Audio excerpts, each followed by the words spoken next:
Welcome back to another video, and in this video we're going to be continuing on with our SwiftUI tutorial series, and in this particular tutorial we are going to be taking a look at how we can create a LazyVGrid in SwiftUI. Now, what is a LazyVGrid?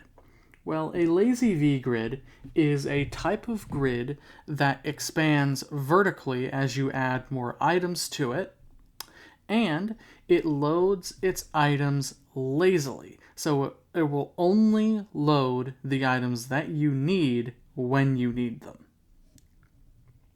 Similar to how a list loads its items. Now, there is a big difference between list and LazyVGrid, and that is the fact that LazyVGrid does not scroll out of the box. If you want your LazyVGrid to scroll, you have to enclose it in a scroll view on your own, which isn't very hard. We have taken a look at scroll view already, and in the content view of our app right now, you can see that I have a scroll view inside of a navigation stack. If we go into Xcode and we run our code, okay, we have a build failure.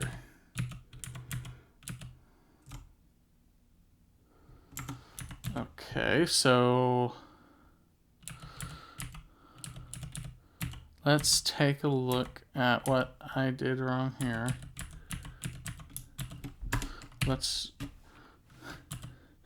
try let colors equals constants dot colors. There we go. All right. Xcode was just being uncooperative, and I made a typo there. That's fine. So here is our app to start with. Right now, we just have a navigation stack and a scroll view inside of that navigation stack. Nothing too complicated, honestly. We can attach a navigation title to our scroll view as well. So I'll say navigation title text colors.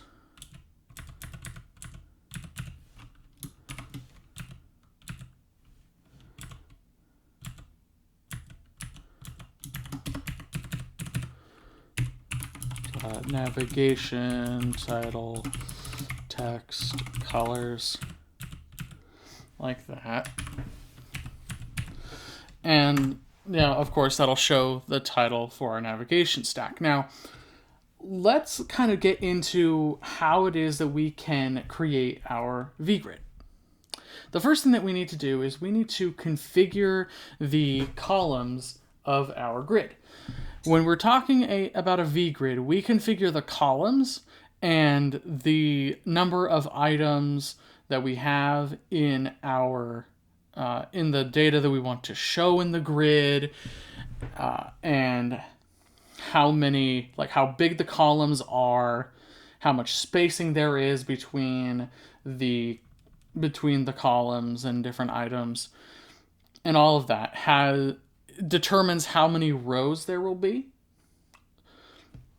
So that is not within our control beyond controlling the size of the items, the spacing, and how many items there are. All right, so to configure the columns, we need an array of grid items. Above our body of our view, I'm going to say let columns equals an open and close square bracket. And inside of the array, we're going to create some grid item objects. Now, this largely depends, how we create these grid items largely depends on how exactly you want to lay out your grid. So there are three different sizing behaviors available to us when we talk about grid items. First is flexible, where if you have multiple grid items with flexible sizing inside of your columns array, that will determine how many columns there are. And then the width of these columns is determined by the minimum and maximum values that you give that sizing behavior. So it'll size that column based on how much space is available to that particular item. So if you have, let's say, 2 columns, and you say that they're flexible, where the minimum size can be 100 points and the maximum can be 150 points. If there is enough room for 150 points, those 2 columns will take up that many points per column. If there isn't, then the size of the column will shrink until it reaches that minimum size. So that is how the flexible sizing behavior works. Second, there is fixed. Now, the fixed sizing behavior does exactly what you think. You don't give it a minimum and a maximum, you just give it a size. How wide do you want this column to be? And it will stay that width. It'll stay that size. You can have multiple columns with that fixed size, and they will not change. Now, adaptive is slightly different. In a VGrid, typically you will see, if you're going to use adaptive, you'll typically see one grid item in the columns array with adaptive inside of it. And when you do that, when you define the adaptive sizing behavior, you give it a minimum, maximum, or both, and it will size those columns based around those minimum and maximum sizes as long as there is enough space for that size, right? So if there's enough room for, say, a maximum of 150 points, each column will take up that size. Now, the difference between adaptive and flexible in that respect is that if you have one grid item with adaptive, what will happen is the grid will say, oh, okay, so you effectively want as many columns as can fit within the frame of your grid. And that number of columns automatically changes as you grow or shrink the grid's frame. So, for example, on a phone or an iPad, if you change from portrait to landscape, depending on how you have your grid configured, you could have more columns in landscape than in portrait. You typically see behavior like this in, for example, the Photos app, where each photo is in a grid, and depending on if you're in portrait or landscape, each column of photos will have more, or each row of photos will have more photos because there will be more columns available to the grid.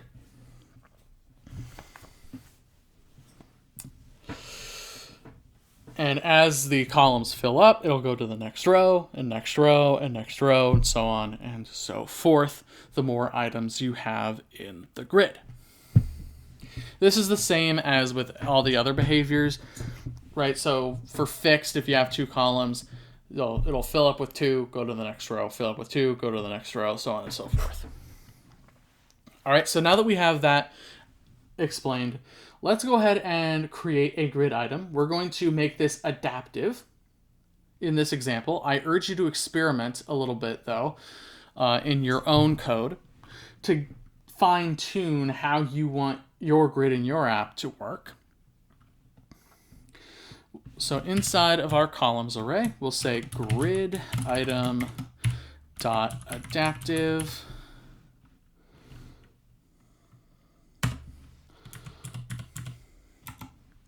And for minimum, we're going to say 100 and a maximum of 120. And then also for our grid item, we'll specify spacing. So how much space do we want between each grid item? So we'll say spacing of 10. And that's it. There's our grid item. Perfect. Now, inside of our body and inside of our scroll view,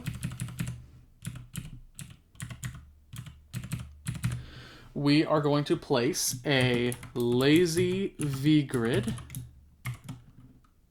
and it needs to be past the columns that we provided or that we created above. So columns, columns, like that. And it needs a content closure, so that'll be a trailing closure. Inside of our LazyVGrid, we're going to use a for each. And we'll say we want to loop through our colors array up there. So this colors array that we have, let colors equals constants.colors, is an array of tuples.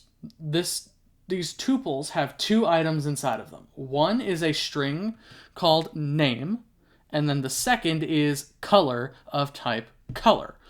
So we'll just have a grid of colors. All right, we need an ID, so \name.self. So we're using the kind of the hash for that. And then we'll say cin, like that. And then inside the body of our for each, we are going to say rounded rectangle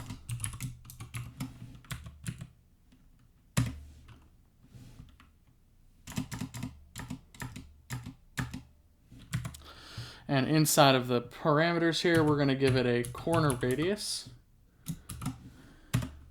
And we'll say the corner radius is, let's say, 10. We'll say fill with c.color. We'll give it a frame with a width of 75 by 75. Now this could be bigger, right?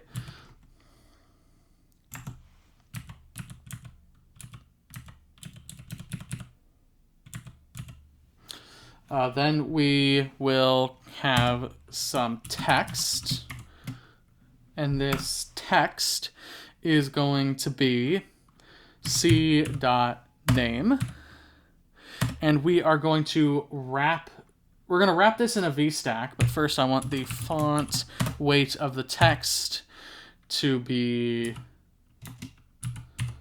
let's make it black. There we go. All right, let's wrap this in a VStack.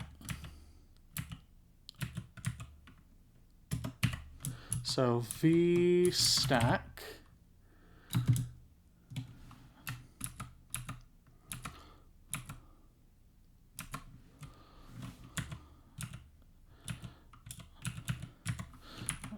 Okay, black for that.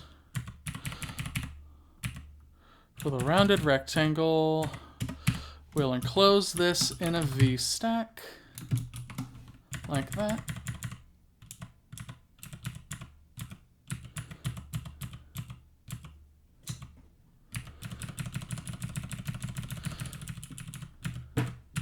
All right, and we'll close that off.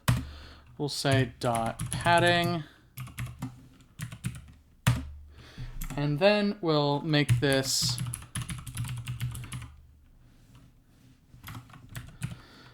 accessibility element with excuse me, and then we'll have a accessibility label of c.name. Now, all we did there with the accessibility element and accessibility label was, excuse me, for iOS devices, we have made each grid item its own accessibility element instead of potentially focusing on every single element inside of that VStack,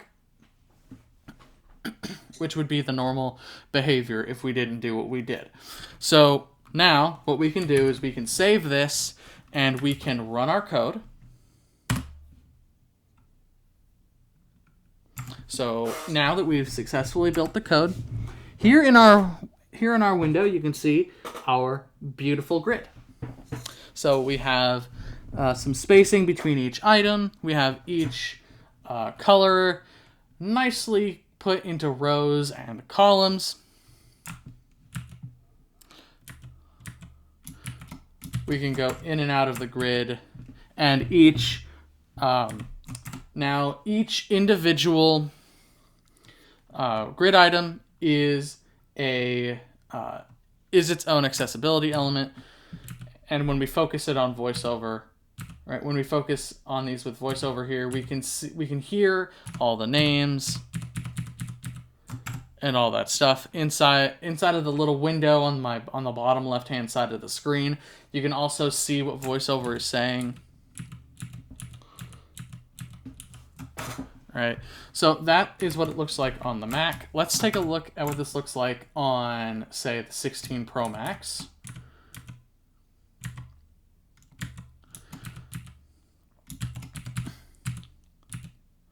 So inside of our run destinations,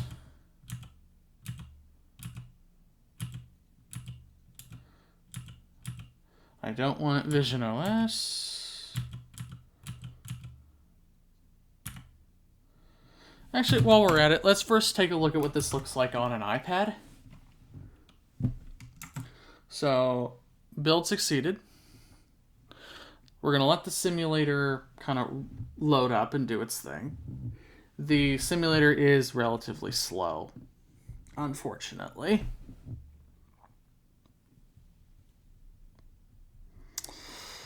And what we should see on the iPad is, again, our grid of colors, but perhaps maybe not as many columns as in the Mac app, right? And then we'll rotate the iPad simulator we'll rotate it to landscape so you can see just how the number of columns will change.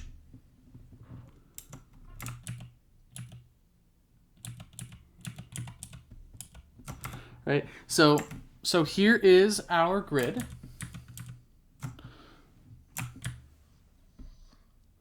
We can go through all of these things. Let's go ahead and change the rotation. And you can see there how the number of columns changed. We can go back again. And again, the number of columns changes. Right? So that is what it looks like on the iPad.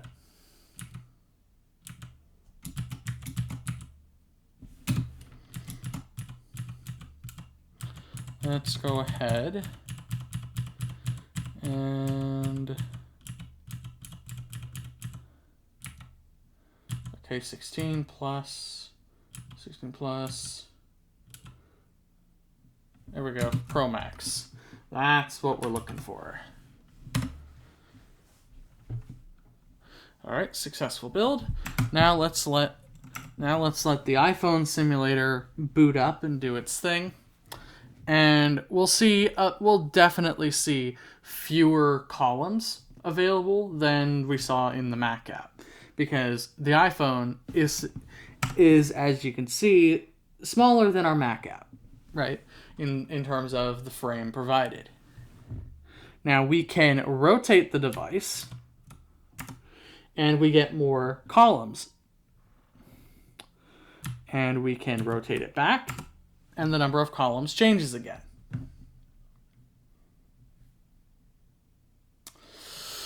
So that pretty much does it for this video on how we can create a LazyVGrid. In the next video, we'll continue our discussion with grids by taking a look at the LazyHGrid so we can create horizontal grids instead, similar to the kind of grids you would find in, say, the App Store. Thank you all so very much for watching, and we'll see you in the next video.